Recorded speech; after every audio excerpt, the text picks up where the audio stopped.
우리의 능력이 되시는 하나님을 향하여 기쁘게 노래하며 야곱의 하나님을 향하여 즐거이 소리칠지어다.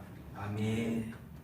우리의 기쁨과 우리의 찬송이 되시는 하나님, 오늘도 거룩한 주님의 날 주님 앞에 예배하는 심령들의 이 고백과 찬송을 받아 주옵시고 우리의 마음과 정성을 드리는 이 예배 가운데 성령의 충만함을 허락하여 주시옵소서.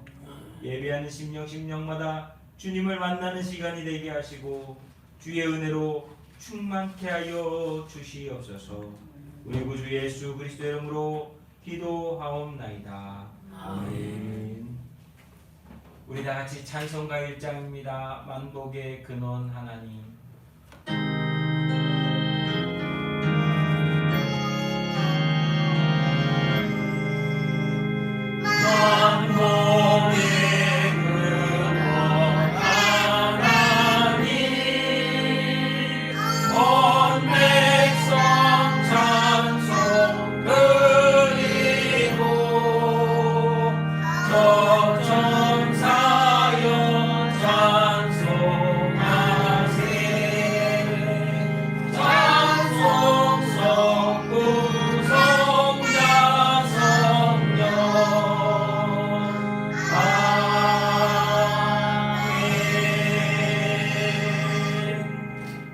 여러분들 가지고 계신 찬송가 대교동문 49번입니다. 찬송가 대교동문 시편 108편.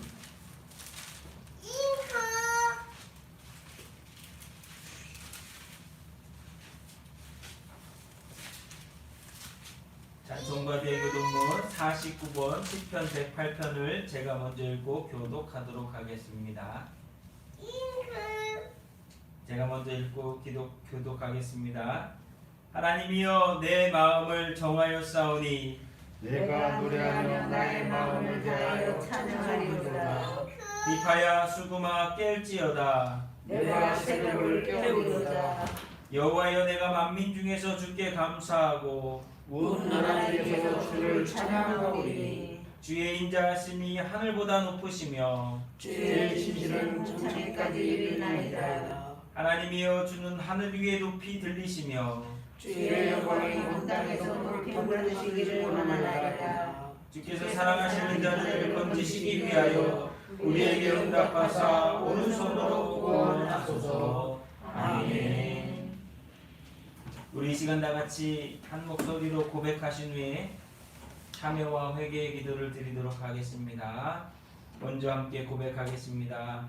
주 하나님의 아들 예수여 이 죄인을 불쌍히 여기소서. 아멘.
다같이 사도신경으로 신앙 고백하겠습니다.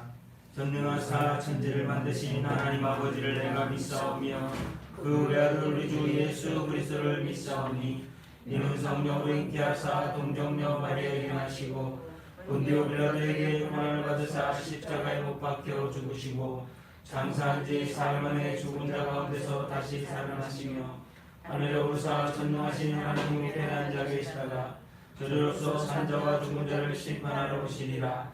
성령을 믿사오며 거룩한 공예와 성도가 서로 교통하는 것과 죄를 사해주시는 것과 몸이 다시 사는 것과 영원히 사는 것을 믿사옵나이다.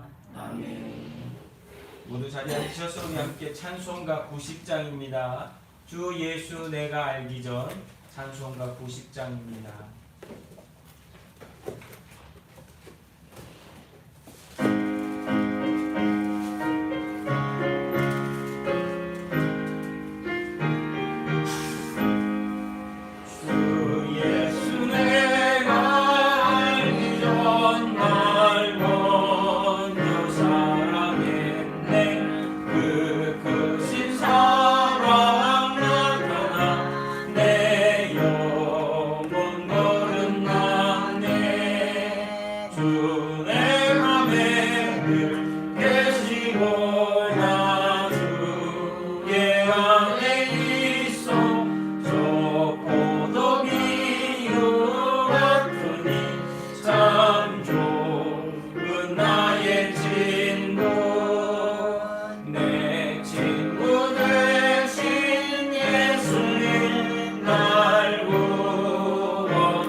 찬송가 303장 날 위하여 십자가에 중한 고통 받으사 찬송가 303장입니다.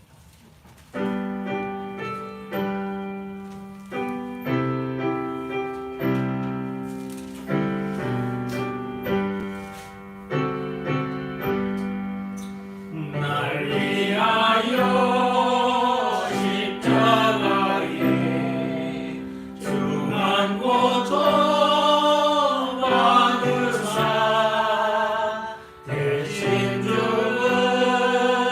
주의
세상의 모진 풍파 쉬지 않고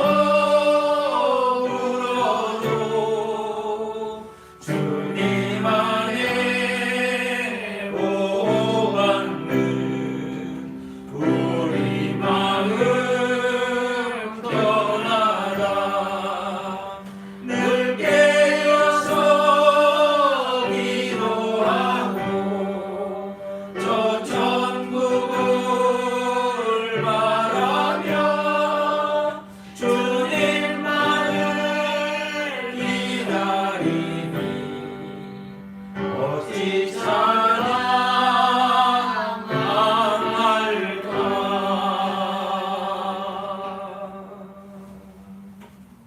아멘. 우리 오늘 함께 볼 말씀은요, 마가복음 7장 24절부터 30절까지의 말씀, 신약성경 65페이지 마가복음 7장 24절부터 30절까지의 말씀 우리 찾아서 함께 읽도록 하겠습니다.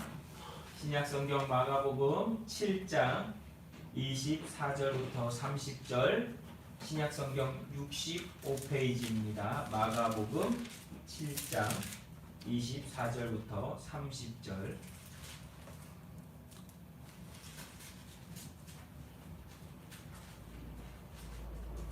마가복음 7장 24절부터 30절까지의 말씀. 다 찾으셨으면 우리 함께 읽도록 하겠습니다. 마가복음 7장 24절부터 30절의 말씀입니다.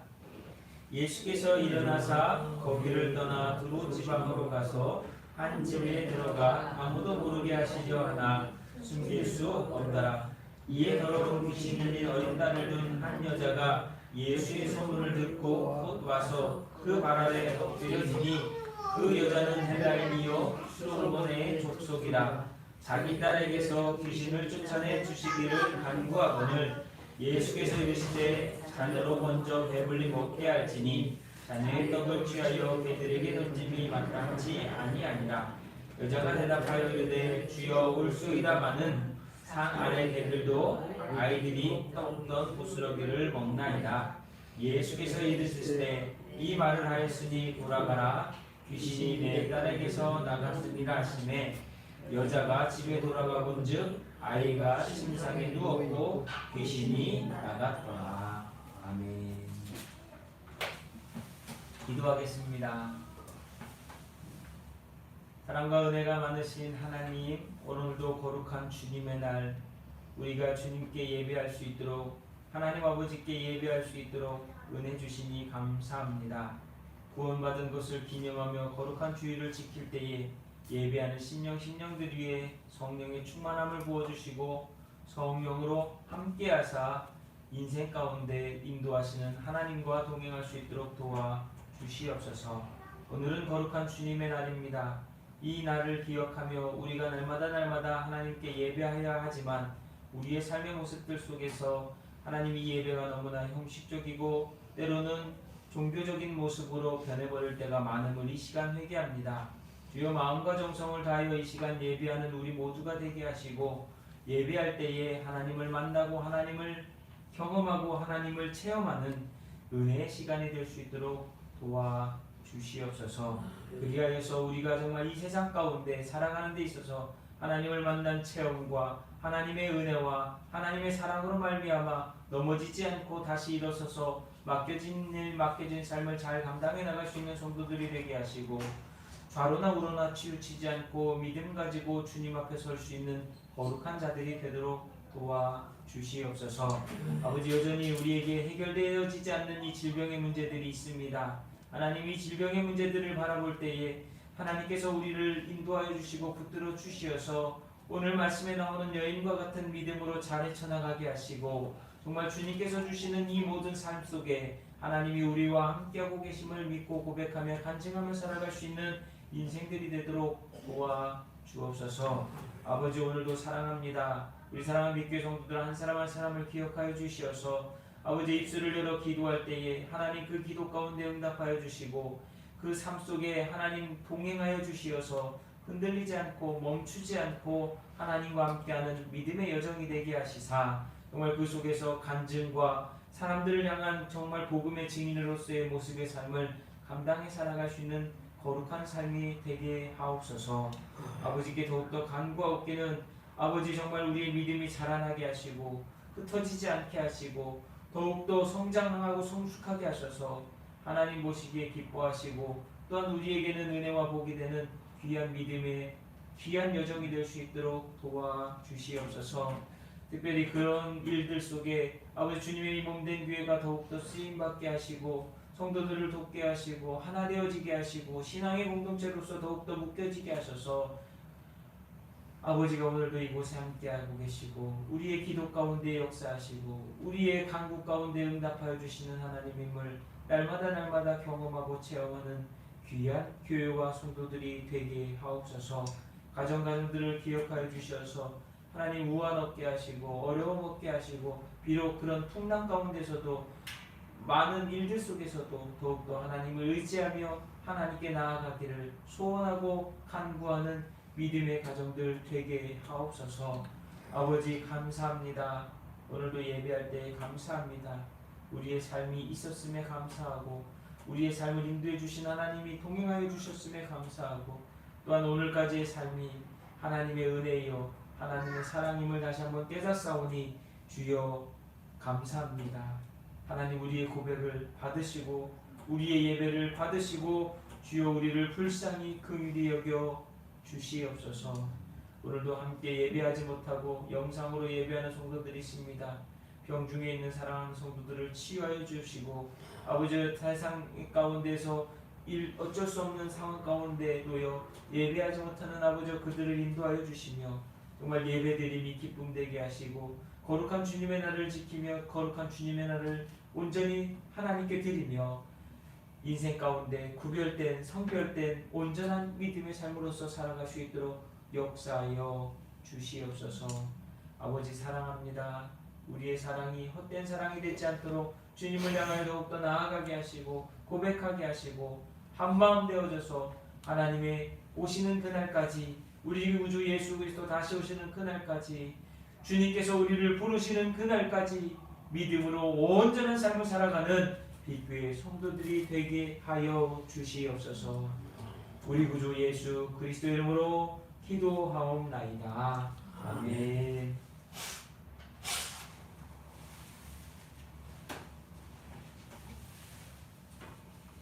할렐루야. 네. 오늘은 거룩한 주님의 날입니다. 그래서 우리가 정말 이 주님의 날을 믿음으로 하나님과 어떻게 또한 이 날을 통하여서 우리에게 허락되어진 일주일을 이 주간을 하나님과 어떻게 동행하며 살 것인지 다시 한번 마음속에 다짐하시고 하나님의 은혜를 구하시는 귀한 날이 될 수 있기를 예수님의 이름으로 부탁을 드립니다. 우리가 듣고 영원한 생명을 얻는 길을 전하는 복음에는 차별이 없습니다. 하나님은 우리에게 너는 구원받고 너는 구원받지 못한다 라고 하는 차별을 주시는 것이 아니라 누구에게나 구원받을 수 있는 기회를 주시고 그 일로서 은혜받게 하십니다. 만약에 복음에 차별이 있었다면 그것은 진정한 복음, 다시 말하면 굿뉴스가 될 수 없었을 것이에요.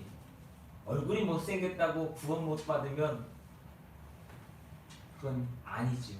얼굴이 까맣다고 해서 구원을 못 받으면 그것도 아니지요. 공부를 못했다고 해서 구원을 못 받으면 그것도 아니지요.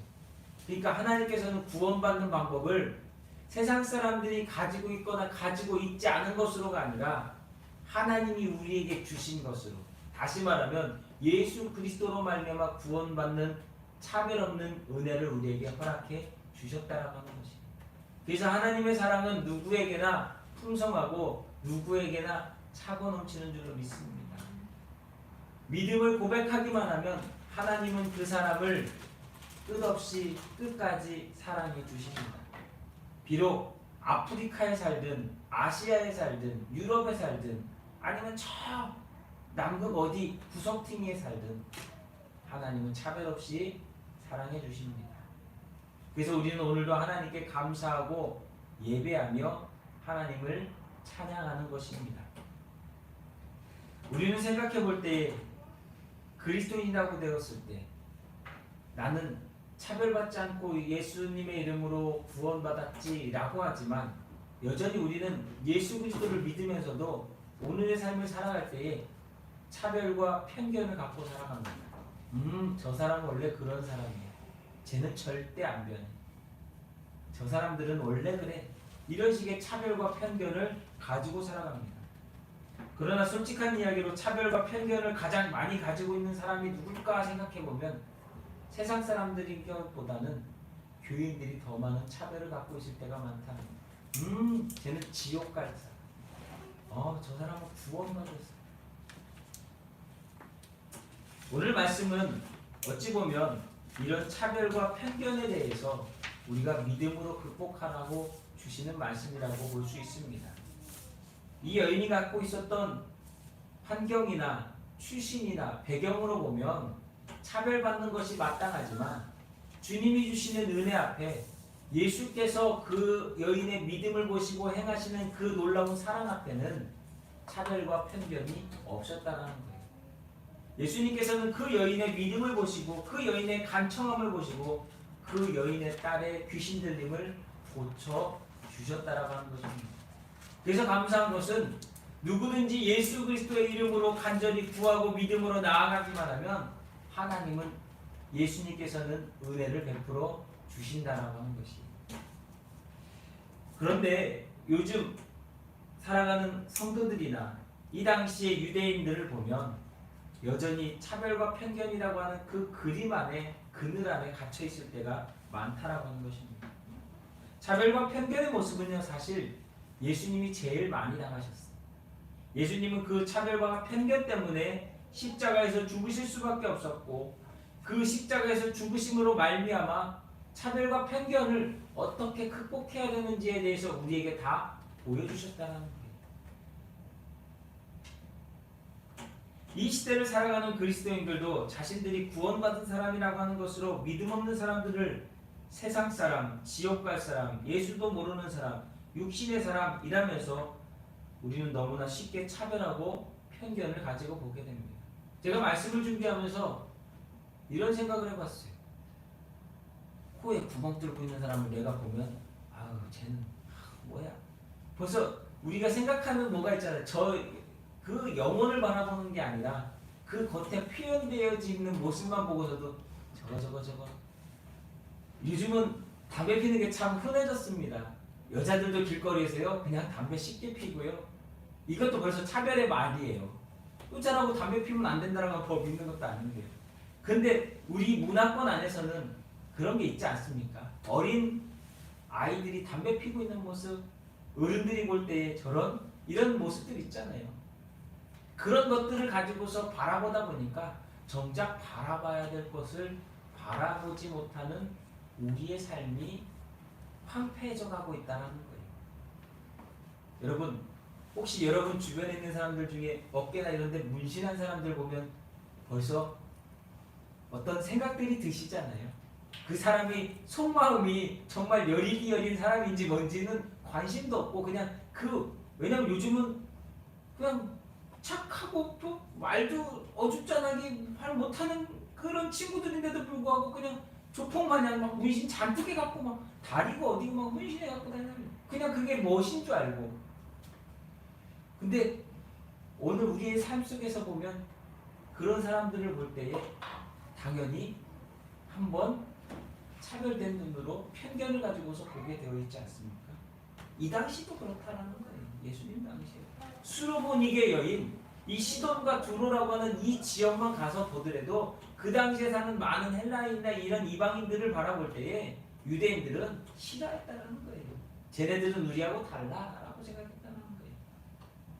더군다나 예수님 요한복음에 나오는 수가성에 갔을 때 그 수가성 여인을 봤을 때는 그 사마리아 수가성 여인을 봤을 때는 그곳은 혼혈주의와 여러 가지 많은 어려움들이 있었던 곳이기 때문에 그 사람들을 바라보는 자체가 아주 그냥 벌레 보듯 했다는 거예요.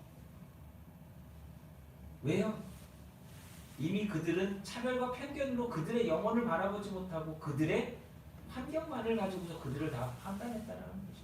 오늘 우리가 살아갈 때 그런 것들이 너무나 많다라고 하는 거예요. 여러분 우리는요 믿음으로 그런 차별과 편견을 극복하는 사람이 되어야 되고 믿음으로 그런 차별과 편견을 하지 않는 사람들이 되어야 돼요. 오늘 말씀에 드리고 싶은 것은요 우리는 믿음을 가지고서 정말로 중심이 되는 근본이 되는 그 내용을 바라볼 수 있는 저와 여러분이 되어야 될 줄로 믿습니다. 오늘날요 세상이 많은 어려움 가운데 있는 것 중에 하나가 뭐냐면 이런 차별과 편견 때문에 세상은 꼬이고 답답해지고 서로 부딪히고 싸우고 틀어져 있어요. 한쪽으로 틀어져 있어요. 보수와 진보라고 하는 것으로 아니면 다른 여러 가지 모양들을 가지고서 흐트러져 있어요. 중요한 것이 뭘까? 우리는 항상 그것을 바라보기를 힘쓰지 않을 때 우리는 믿는 사람임에도 불구하고 영혼을 미워하고 있거나 복음 앞에 우리가 온전해지지 못하는 모습으로 우리가 나도 모르게 누군가를 미워하고 저주하고 하고 있습니다.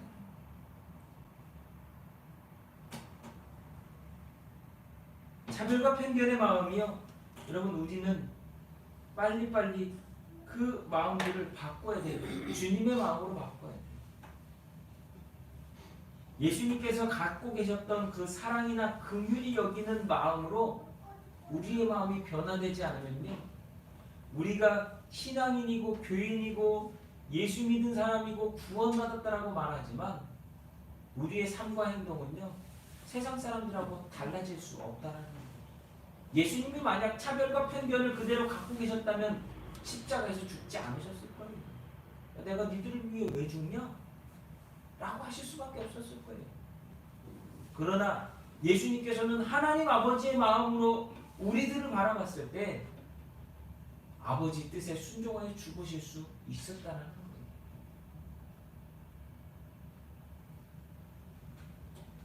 오늘 말씀으로 돌아가서 한번 생각해 보겠습니다. 먼저 이해하기 위해서 내용을 한번 정리해 보면 예수님께서 제자들을 데리고 두루와 시돈 지역으로 가셔서 복음을 전하고 계셨어요. 이때에 아무도 모르게 한 집으로 들어가서 좀 쉬시려고 하셨는지 뭐 하셨는지 모르겠지만 아무튼 아무도 모르게 오늘 말씀에도 나오잖아요. 아무도 모르게 하시려고 하나 숨길 수 없더라. 한 집에 들어갔는데 이때 이방인인 수르보니게 여인이 나타나서 예수님 발 앞에 엎드려서 더러운 귀신 들린 딸을 좀 낫게 해달라고 간절히 요청해요. 간청해요. 그때 예수님께서는요 거절하세요. 나는 유대인을 위해서 온 것이지 이방인 너희들을 위해서 온 것이 아니야 라고 거절합니다. 그러나 여인은 예수님께 주인의 상에서 떨어지는 부스러기도 아이들이 먹다 흘리는 그 부스러기를 개들이 먹는 것처럼 자신에게도 그 부스러기를 좀 먹을 수 있는 기회를 다시 말하면 내 딸이 나을 수 있도록 은혜를 베풀어 달라고 간청합니다. 예수님은요 여인의 믿음을 보시고서 그래 돌아가라 내 딸이 나았다 얘기하셨어요. 근데 가봤더니 정말로 귀신 들렸던 딸이 귀신이 떠나가고 나았다라는 거예요. 이 말씀은요 마태복음에도 나와요. 마태복음 15장에도 나오는데 예수님께서 자녀들의 떡을 취하여 개에 던짐이 마땅치 않다는 것을 단순히 유대인을 위해서 예수님이 오셨다라고만 오해하는 사람들이 많이 있어요. 물론 그렇게 볼 수도 있습니다.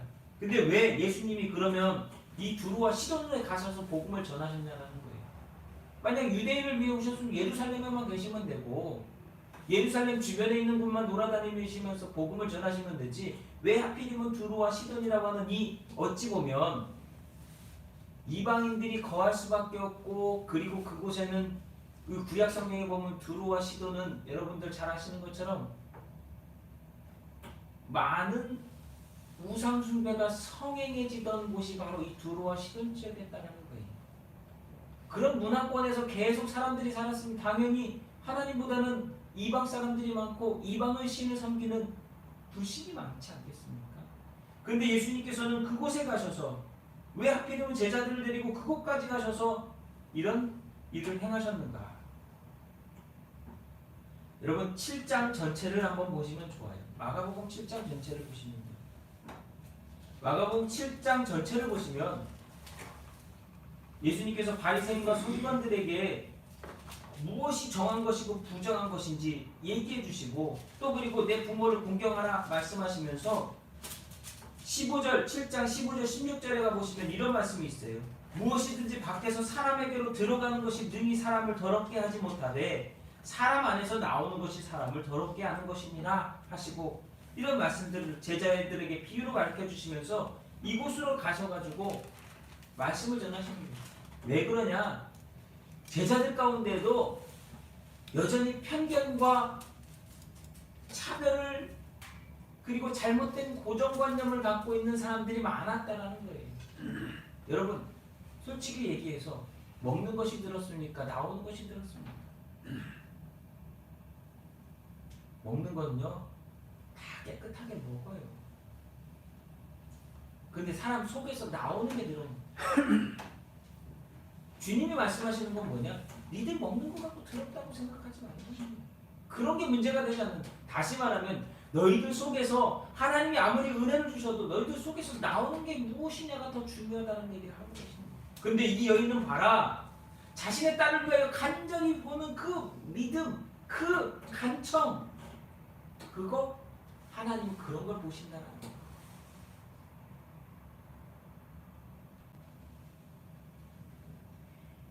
그래서 예수님께서는요 제자들을 데리고서 이 이방 땅까지도 다니시면서 두루와 시돈이라고 하는 이곳까지도 다니시면서 제자들에게 비유로 가르치실 게 있으셨다라는 것이.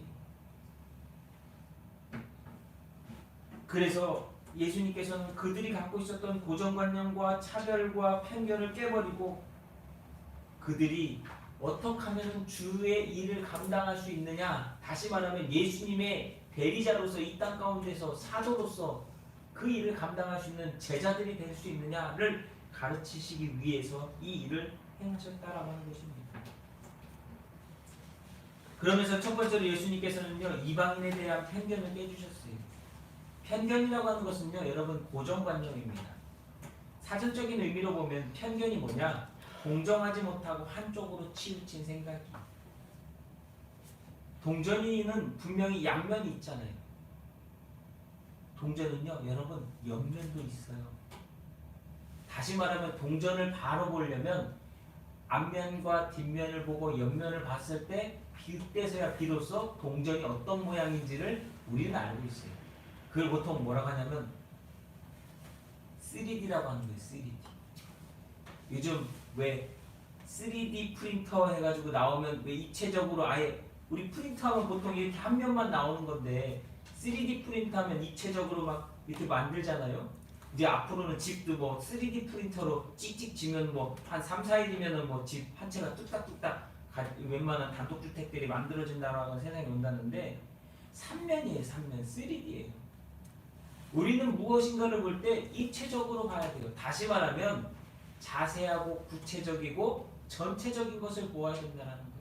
그래야 편견이나 고정관념이 없어요. 근데 사람들은 한쪽 면만을 보고서, 다시 말하면 내가 보고 싶은 면만을 보고서 그것을 다 판단해 버릴 때가 많다라고 하는 것입니다.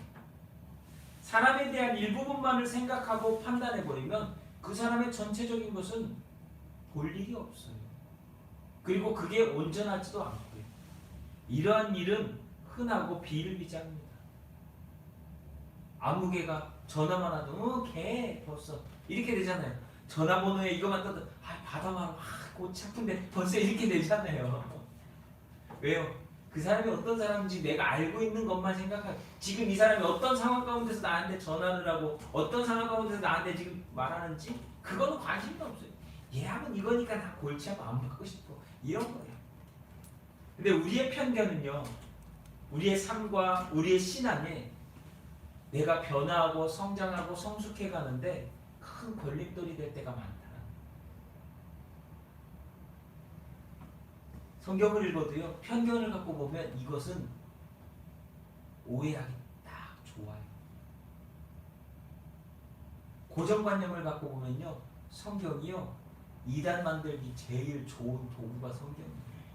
내가 보고 싶은 거 내가 원하는 것만 봐가지고 쭉 만들면 그 사람이 이단 되는 거예요. 이 당시에도요 유대인들은 이방인과 교제하는 것, 다시 말하면 유대인이 아닌 다른 사람들과 교제하는 것들에 대해서 되게 부정적으로 그리고 좋지 않게 여겼다는 거예요. 나중에 신약 성경에 가보면 왜 그랬는지 모르겠어요. 초대교회에서 구제를 해요. 예루살렘 교회로 몰려든 사람들 가운데 유대인 중에서 그리스도인이 된 사람들이 있고 이방인 중에, 다시 말하면 헬라인 중에서 그리스도인 되는 사람들이 있었는데 왜 그런지 모르지만 유대인들 그리스도인들에게는 뭔가를 예루살렘 교회에 와 있으니까 그들이 생활을 버리고 온 거 아니에요. 먹고 사는 문제가. 그럼 누군가 도와줘야 되잖아요. 교회에서요. 그러다 보니까 도와주는데 이 유대인들 교회 그리스도인들만 도와주고 헬라인 그리스도인들은 제대로 안 도와주는 거예요.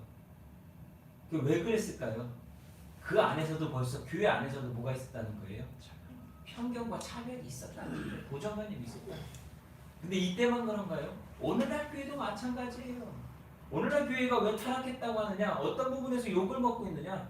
돈 많은 사람들, 권력 있는 사람들, 명예 있는 사람들은 대단한 것처럼 높여주고 어쩌보면 이 사람들이 살아가는 데 있어서 좀 힘들거나 별 볼 일 없다고, 세상 말로 별 볼 일 없다라고 생각하는 사람들은 약간 무시하거나 차별하게 모습이 있잖아요. 하나님 보시기에는 저울에 갈았을 때 이 사람도 한 영혼, 이 사람도 한 영혼인데 그것뿐만이 아니잖아요. 오늘이 장애인 선교주일이거든요. 우리가 볼 때 장애인들을 바라볼 때도 그렇지 않습니까? 지나가다가 이쁜 아이를 보면 아이고 이쁘다 하는데 장애를 가진 아이를 보면 아유 불쌍하다 하면서 선뜻 손이 안 가는 그게 우리의 모습이잖아요. 특히 한국 문화 가운데서는 그렇기 때문에 장애를 가진 아이들을 되게 외국으로 입양을 많이 보냈잖아요. 사실 창피한 일이에요. 근데 그런 것들이 바로 우리가 신앙생활하면서 우리를 변화시키고 우리를 성장하고 우리를 성숙하게 만드는 데 있어서 걸림돌이 되는 차별과 편견과 고정관념이 일이라고 하는 거죠. 근데 이 당시에 유대인들도 그랬다는 거예요. 예수님의 제자들도 유대인들이었기 때문에 자유로울 수 없었다는 거예요. 그러니까 나중에 보면은 예수님의 제자들이 결국 예루살렘이 핍박을 받고 박해를 받아서 그들이 은혜 받고 난 다음에 뿔뿔이 흩어지고 난 다음에는 그들이 이방을 향하여서도 나가고 이방 가운데 지역에 가서 복음을 전하기도 하지만 그 전까지는 그들이 다 어디 있었습니까? 예루살렘에만 모여서 오늘 우리가 여기 조사오니 이렇게 하고 있는 모습이 되어버렸다는 거예요. 예수님께서는 그러나 차별이 없으셨다는 거예요. 죄인의 집에도 들어가고 세리의 집에도 들어가고 창녀의 집에도 들어가고 귀신 들렸던 자도 고쳐주시고 이방인에 대한 차별과 편견을 가지지 않고 예수님은 그들을 대하셨다라는 것이 성경이 나오는 말씀이에요. 그랬더니요 또 진보 쪽에 있는 사람들은 봐라 예수님은 이렇게 했으니까 이런 것만이 맞는 거야 라고 해가지고 또 주장하고 나가요. 그 사람들도 고정관념인 거예요. 예수님이 우리에게 주시고자 하는 메시지를 보는 게 아니라 내가 보고 싶은 메시지만 말하니까 또 그렇게 나가는 거예요. 예수님께서는요 그들이 갖고 있는 생각을 하나님이 가지고 있는 생각에 맞추기를 원하셨던 거예요. 영혼을 바라보고 그들의 믿음을 바라보고 그리고 그들이 그 믿음과 영혼을 바라보는 그 마음을 가지고서 편견과 차별과 고정관념을 깨버리기를 원하셨다. 왜요? 복음을 전하는 데 있어서 주님의 자녀요 주님의 제자로서 살아가는 데 있어서 걸림돌이 되기 때문에 어제까지 술만 먹고 맨날 살던 사람 오늘 구원받을 수 있을까요? 없을까요? 있을까요? 없을까요? 있죠. 오늘 예배드리면서 듣고 얘기하니까 있는 거예요. 근데 어제까지 우리 집에 와가지고 발로 빵빵 차가면서 술 먹고 와가지고 난동 피우는 저놈이 구원받아? 그 생각 안 들어요. 저놈 말린 죽으놈이라고 생각하지. 아유 저건 어디 안 사라지나 이런 생각 한다고요. 우리의 마음이 변화되어지고 우리의 마음이 바뀌어야 한다라고 하는 것입니다. 때로는요 우리가 살아가면서 많은 고민을 해야 될 일들이 많이 있습니다. 너무 쉬운 것 쉽게 바라보지 마세요. 믿음의 눈으로 바라보려고 노력하셔야 돼요.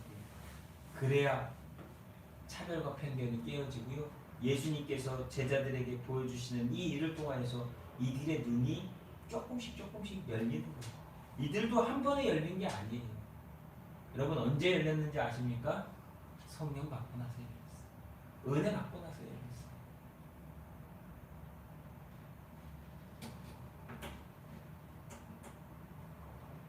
예수님의 사역은 오늘 우리가 갖고 있는 우리의 생각과 이해를 넘어 있습니다. 우리를 향한 하나님의 일을 보여주시기 위하여 예수님은 그래서 우리에게 대속물로 희생해 주신 거예요. 우리가 굳은 마음을 버리고 부드러운 마음으로 예수님께서 행하신 것처럼 간절한 믿음을 보고 긍휼히 여기며 사랑할 수 있다면 편견과 차별 없이 나와 다른 사람들을 볼 수 있는 눈이 열리게 될 것입니다. 우리에게 이방인은 없습니다. 여러분, 오직 복음을 듣고 변화된 사람과 복음을 듣고 변화될 사람만 지금 우리 앞에 있음을 믿으시기를 바랍니다. 그가 어떤 사람이든지 간에, 그가 어떤 삶을 살았든지 간에 우리는 그것을 보는 것이 아니라 그가 오늘 어떠한 모습으로 하나님 앞에 서려고 하느냐, 그것을 바라볼 수 있는 저와 여러분, 예수님께서 수로보니게 여인을 바라봤던 그 마음을 가져야 될 줄로 믿습니다. 두 번째는 편견과 오해를 깨는 일은 그러나 어렵다라고 하는 거예요. 사람이 태어나서 자라면서 가진 습관을 바꾸는 것이 쉽지 않습니다. 그래서 사람들이 각자가 살아오면서 가진 편견과 오해를 깨는 일은 정말 어렵습니다. 한번 가진 편견과 오해는 쉽게 바뀌지 않습니다. 그러나 제자들이 성령 받았을 때 이방인을 향한 예수님의 사역을 이해하지 못하다가도 성령 받고 난 다음에 그들이 이해했던 것처럼 오늘 우리가 살아가는 삶 속에 주님께서 주시는 마음으로 살아가기를 날마다 기도하며 간구하며 나아갈 때에 우리의 편견과 오해가 변화되어져서 정말 예수님의 제자들이 유대와 사마리아와 땅끝까지로 복음의 증인이 될 수 있었던 것처럼 그러한 삶을 우리도 살게 될 줄로 믿습니다. 이방인들이 복음을 듣고서 구원받아야 한다라고 하는 것을 생각하지 않았던 그들이 이방인들도 구원받을 자격이나 조건이 없지만 하나님의 은혜로 받았다라고 하는 것을 이해한 그 순간이 되었던 것처럼 오늘 우리가 살아가는 삶 속에서 내가 하나님께 구원받을 만한 아무런 자격과 조건이 되지 않지만 하나님께서 나를 구원해 주셨다면 저들도 구원해 주신다라고 하는 것을 믿음으로 인정하며 고백하며 그들에 대한 편견과 오해를 깨야 될 줄로 믿습니다. 요즘 들어서 성소수자니 트랜스젠더니 이런 것들이 많이 이슈가 되고 있잖아요. 그것 때문에 뭐 WCC나 뭐 ACCK나 뭐 이런 것들 뭐 탈퇴해야 된다 막 이런 일들의 소동이 벌어지고 있습니다. 종교적인 우리가 신앙적인 말씀 속에서는 많은 분들이 하는 얘기가 맞을 수 있지만 우리가 이런 생각을 해야 돼요. 하나님께서 그들을 향한 영혼을 바라보실 때 하나님이 무엇을 원하실까에 대한 것들은 우리가 깊이 고민을 해볼 필요가 있다라고 하는 겁니다. 요즘 들어서는 뭐 방송에 나오는 것처럼 결혼도 안 하고서 애만 낳겠다라고 하는 이런 일들도 벌어지잖아요. 우리가 지금껏 경험해보지 못한 세상을 살아가고 있고 사회를 살아가고 있고 세상이 점점 변화되어지고 있습니다. 그때에 우리가 자칫 편견과 오해만 갖고 있다면 우리는 세상에 그들을 받아들이지 못하고 그들을 품어주지 못하고 오히려 그들을 저주하거나 미워하는 죄를 범하게 될 수 있다는 거예요. 그래서 우리가 해야 될 일이 있다면 편견과 오해를 깨버리는 일인데 그 편견과 오해를 깨버린다라고 하는 것이 무조건 그들을 그냥 인정해주고 받아주고 도와줘야 된다라고 하는 그런 생각을 하는 것이 아니라 다시 말하면 이쪽의 극단과 이쪽의 극단을 가지고서 얘기하는 것이 아니라 세상적인 논리로 얘기하는 것이 아니라 하나님이 나를 바라보셨던 것처럼 하나님이 죄인을 바라보셨던 것처럼 내가 그들을 바라볼 수 있는 믿음의 눈과 마음과 긍휼히 여기는 마음을 가져야 한다는 거예요. 여전히 우리 안에는 많은 편견과 오해와 차별이 있습니다. 그것을 깨는 일은 어렵습니다. 그러나 우리가 주님의 마음과 생각으로 이해하고 공감하도록 변화되기를 그래서 힘쓰며 기도하며 하나님께 맡겨야 될 줄로 믿습니다. 하나님의 사랑이 있다면 우리는 하나님의 사랑으로 품고 하나님의 사랑으로 믿음 안에서 받아들일 수 있을 것입니다. 세상은 목마르고 지쳐 있습니다. 그래서 이 세상에는 더욱 복음과 하나님의 은혜와 사랑이 필요합니다. 그러기 위해서라도 먼저 믿은, 다시 말하면 예수 그리스도에 대해서 온전히 마음으로 깨닫고 믿음으로 고백하며 하나님의 사랑을 경험한 먼저 된 자들이 세상에 감동과 변화를 주는 성도들이 되어야 될 줄로 믿습니다. 여러분, 여러분의 사랑이 세상을 변화시키고요. 여러분의 한 번 내미는 손이 영혼을 하나님께로 인도할 수 있습니다. 그래서 여러분들 삶 속에 많은 일들 속에서 여러분이 편견과 차별을 내려놓고 주님의 마음으로 한 번 더 바라보고 한 번 더 기도하고 한 번 더 손을 내밀고 한 번 더 도와줄 수 있는 그런 믿음의 선행을 하실 수 있기를 예수님의 이름으로 부탁을 드립니다. 마지막으로 세 번째는요. 편견과 차별을 깨기 위해서는 오늘 이 여인의 마음, 다시 말하면 간절한 마음, 이것을 우리가 하나님께 보여드려야 한다는 겁니다. 예수님께서 은혜 베풀어 주시도록 간절한 마음으로 간구하였던 것처럼 우리는 우리의 연약함으로 편견과 차별의 모습이 드러날 때마다 하나님께 기도하며 세상을 움직이고 역사하시는 하나님의 도우심을 구해야 될 줄로 믿습니다. 불가능을 가능케 하시는 분은 하나님이시고 이 모든 것들을 가능하게 만드시는 분도 하나님이십니다. 마태복음 15장 25절에 보면 마태복음 15장에도 오늘 말씀과 똑같은 동일한 말씀이 있는데 15장 25절에 보면 이렇게 얘기하고 있어요. 여자가 와서 예수께 절하며 이르되 뭐라고 했냐면요. 주여 저를 도우소서. 주여 저를 도우소서. 주여 저를 도우소서 하는 그 간절함을 보시고 주님은 그 여인과 딸을 불쌍히 여겨 주셨습니다. 이런 글이 있습니다. 부모는 자녀를 위해 기도하면서 하나님이 일하실 것을 기대해도 좋다. 자녀는 반항적이고 말을 안 듣고 세상 일에만 밟고 하나님과는 거리가 멀지라도 신실하게 기도하는 부모에게 품 안에 있을 때에 하나님이 그 믿음에 반응하시고 일하실 것이다. 부모들이여 절대로 포기하지 말라. 자녀의 몸과 마음과 영혼을 위해 지속적으로 기도하라. 하나님을 믿으라. 이 얘기는 뭐냐면요. 아시잖아요. 부모의 간절한 기도를 하나님은 들으신다. 그리고 그 부모의 간절한 기도를 들으신 하나님께서 그 자녀의 영혼을 인도해 주시고 붙드셔서 하나님이 쓰시고자 하는 하나님의 사람으로 바꾸시고 변화시키셔서 부모가 원하는 그 자리에 데려다 놓는다라고 하는 것입니다. 귀신 들린 딸을 향한 어머니의 마음, 딸을 고통에서 구하고자 하는 한 여인의 간절한 간구가 주님께서는 불쌍히 여기셨어요. 마태복음에 가서는 예수님께서 이렇게 말씀합니다. 내 믿음이 된다. 내 믿음대로 된다. 라고 말씀하셨어요. 우리에게는 어떤 믿음을 갖고 오늘 살아가며 오늘 간절한 마음으로 살아가고 있습니다. 여인의 믿음을 보시고 예수님께서는 간절한 그 간구를 들어주셨습니다.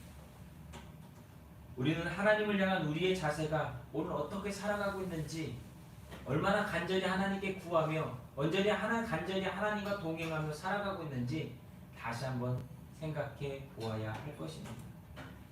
우리는 너무나 쉽게 생각할 때가 많습니다. 물론 예수 믿는 사람들 하나님의 은혜로 쉽게 되어지는 일들도 있어요. 그러나 때로는 간절히 구해야 되는 일들도 있습니다. 근데 그런 일 가운데 하나가 바로 우리가 갖고 있는 편견과 오해와 이런 일들을 깨어버리고 그 걸림돌을 넘어서 내 신앙이 성숙하고 변화되어지고 성장하는 그 일에는 쉬운 일이 아니라 간절히 하나님께 매어 달려야 하는 일이라는 거예요. 그렇지 않으면 신앙은 자라지도 변화되지도 성숙하지도 않습니다.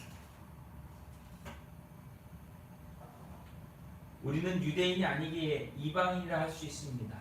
이방인 신자인 우리도 하나님께서 주신 구원 앞에 겸손해야 합니다. 너무 교만하고 거만하고 자만해서는 안 됩니다. 진리를 향한 간절함이 오늘 우리에게 필요합니다. 간절하다라고 하는 것은 신앙이 나태해지지 않도록 늘 힘쓰는 것입니다. 왜냐? 신앙생활에는 지름길이 없기 때문에. 믿음은 하나님께 기도와 간구로 우리의 말씀 주시는 은혜 안에서 살아가는 것입니다. 수고하고 노력하며 하나님의 은혜를 간절히 구하는 신앙의 자세가 그래서 우리에게 필요합니다. 마지막으로 부탁드리고 싶은 것이 있습니다. 그리스도인들이 굳은 마음을 버려야 됩니다. 아, 쟤는 원래 그렇지. 이 세상 원래 그렇지. 라고 하면서 오늘날 많은 성도들의 마음이 딱딱하게 굳어있어요. 그래서 마치 하나님의 복음이 뿌려졌을 때에 길가에 자갈밭에 뿌려진 것처럼 자라지 못하고 그냥 말라 죽어버리는 일들이 너무나 많다는 거예요. 구약 성경에 보면 하나님께서 아무리 그 이스라엘 백성들에게 말씀하시지만 그들은 마음이 굳고 목이 곧아서 하나님의 말씀을 들으려 하지 않았습니다.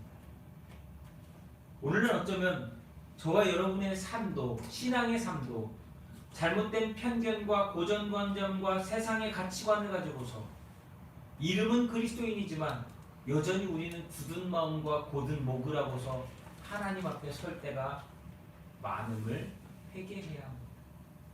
마음이 부드러워져야 나도 감동받고 누군가에게 감동을 줄 수 있어요. 마음이 부드러워져야 하나님께서 주시는 그 은혜로 충만하게 채워지고 그것이 차고 넘쳐서 여러분의 가정과 여러분이 삶의 터전 가운데 직장 가운데 흘러 넘치게 될 것입니다.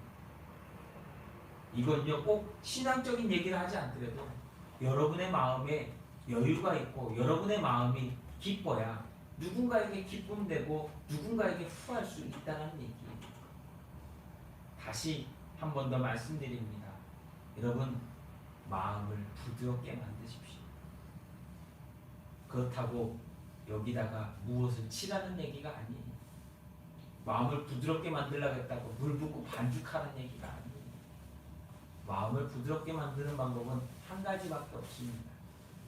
여러분 은혜의 비를 촉촉히 내리십시오. 굳어진 땅은요 비가 올 때에 다시 질척질척해지면서 부드러워집니다. 성령의 은혜를 사모하시며 하나님의 은혜를 사모하시며 주님의 은혜를 사모하시며 오늘도 살아가시기를 예수님의 이름으로 부탁을 드립니다. 스로본의 여인의 모습은 그리스도인들이 언제나 예수님 앞에 가져야 되는 태도이고 모습인 것 같습니다. 내가 가지고 있는 편견과 오해들을 하나님의 사랑과 긍휼로 바꾸시기를 예수님의 이름으로 축복합니다. 차별과 편견이 없는 그리스도인의 모습으로 오늘 세상의 빛과 소금으로서 날마다 쓰임받으며 충성하는 저와 여러분 빛교의 성도들이 되시기를 우리 구주 예수 그리스도 이름으로 축원합니다. 기도하겠습니다. 사랑과 은혜가 많으신 하나님, 그 넘치는 은혜, 오늘 이 수르보닉의 여인이 예수님을 통하여 받았고 그 일로 인하여서 하나님의 역사가 이 여인을 통한 일이 그 자녀에게 귀신이 떠나가는 일로서 나타났습니다. 하나님 오늘도 우리가 간절히 바라고 원하오니 주여 우리를 불쌍히 긍휼히 여겨주옵시고 주께서 사랑하사 우리의 삶 가운데 일하시는 하나님을 다 만날 수 있도록 도와주시옵소서. 성령님, 우리의 굳은 마음을 부드럽게 하사 하나님의 은혜와 사랑과 긍휼로서 만져주시고, 우리가 오늘도 편견과 차별과 고정관념들을 내어버리고 하나님의 은혜로, 하나님의 사랑으로 세상 가운데 나아가고 쓰임받고 섬길 수 있는 우리 모두가 되게 하여 주옵소서. 하나님의 역사가 오늘 예배하는 성도들 삶 속에 그대로 나타나게 하시고, 그 모습이 복되고 복될 수 있도록 충만케 하옵소서. 오늘도 예배하며 이 시간도 시간과 삶을 구별하여 하나님께 기쁨과 감사와 영광으로 올려드립니다. 주님, 사랑합니다. 고백하는 심령마다 주여 더 큰 사랑과 은혜를 베풀어 주시고, 아버지께서 충만한 은혜와 역사로서 날마다 함께하여 주옵소서. 매일매일 힘들고 어려울 때마다 기도하는 심령들 만져주시고, 특별히 하나님께서 응답하여 주셔서 그 삶이 더욱더 큰 믿음과 변화로서 하나님을 만나는 귀한 인생이 되도록 도와주옵소서. 빛교회를 사랑하셔서 하나님 은혜 주셨습니다. 이 빛교회 위에 사랑하는 성도들이 더욱더 신앙이 하나 되어지게 하시고, 믿음이 자라나게 하시고, 성숙하게 하시고, 성장하게 하셔서 주의 은혜가, 역사가 우리들을 통하여 이 지역과 이 주변에 나타나도록 도와주옵소서. 하나님 감사합니다. 사랑하는 자녀들을 축복하시되, 가정들을 축복하시되, 흔들림 없는 믿음으로 세워진 믿음의 가정들, 믿음의 자녀들 되도록 하옵소서. 우리 구주 예수 그리스도의 이름으로 사랑하는 성도들을 축복하며 감사 기도하옵나이다. 아멘. 뒤에 찬송합니다. 우리 찬송가 94장입니다. 주 예수보다 더 귀한 것은 없네.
세상 즐거워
여전히 코로나가 기승이죠. 그래서 우리나라는 뭐 백신 올 연말 돼도 못 맞는다고 하니까 감기 조심하시고요. 아프시지도 마시고요. 기도하세요. 아파서 병원 가도 안 되더라고요. 아파서 병원 가면 뭐 코로나 검사라고 해가지고 병원 앞에서 죽겠더라고요. 그래서 하나님 건강 주십시오. 하나님 건강 주세요. 기도하시고 하나님 감당할 수 있는 은혜 주세요. 기도하시고 오늘도 우리가 믿음으로 나아갈 때 주님 뜻이 생사화복이 하나님께 있음을 믿사오니 주께서 나를 붙들어 달라고 날마다 기도하시면서 하루하루 믿음의 승리를 하시는 저와 여러분이 될 수 있기를 예수님의 이름으로 축복합니다. 우리 가람이가 개실염이 걸려가지고 지금 건양대병원에 입원해 있어요. 이제 많이 좋아지고는 있다는데 기도해 주세요. 개실염이라고 하는 게 뭐 재발할 수도 있고 또 뭐 낫을 수도 있고 한 병인데 안 좋은 것까지 가지 않고 잘 치료될 수 있도록 기도해 주시기를 부탁을 드립니다. 특별한 찬송 없으시면 우리 다 같이 일어나셔서 주님 다시 오실 때까지 파송 찬양하겠습니다.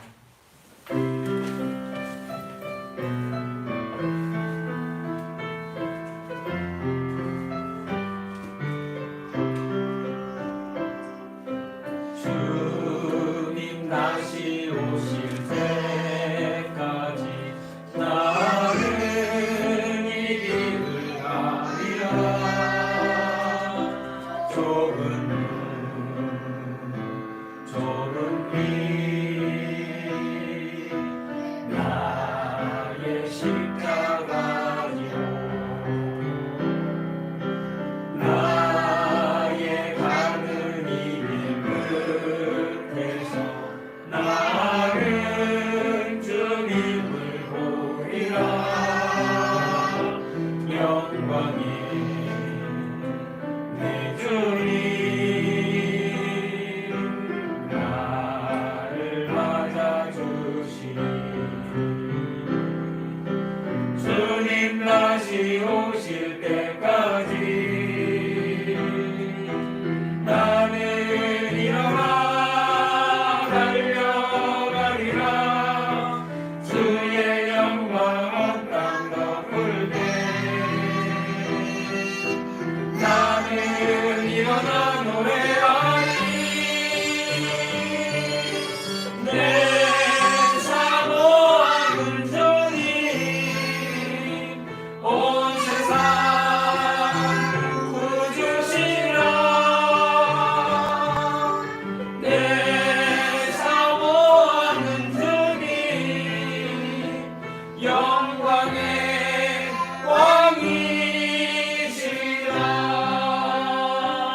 왕이시라. 주님 감사합니다. 믿음을 보시고 여인의 딸을 고쳐주셨던 것처럼 믿음을 보시고 우리의 삶을 인도하여 주시며 역사하여 주시며 동행하여 주시옵소서. 병상에 있는 가람이를 기억하시사 하나님 고쳐주시고 건강케 하셔서 하나님의 딸로서 놀라운 은혜의 삶을 살아가도록 도와주시옵소서. 이제는 우리에게 허락하신 믿음을 통하여 역사하시고 돌보시고 은혜 주시는 우리를 십자가에서 죽으심으로 구원하여 주신 예수님의 은혜와 아버지 하나님의 영원하시고 변함없고 끝없는 사랑과 성령의 충만한 은혜의 역사가 우리의 굳은 마음을 녹여주시고 곧은 목을 굽히게 하셔서 믿음으로 겸손함과 하나님 앞에 날마다 살아갈 수 있는 자들이 될 수 있도록 오늘도 역사하여 주시기를 우리 구주 예수 그리스도 이름으로 간절히 축원하옵나이다. 아멘.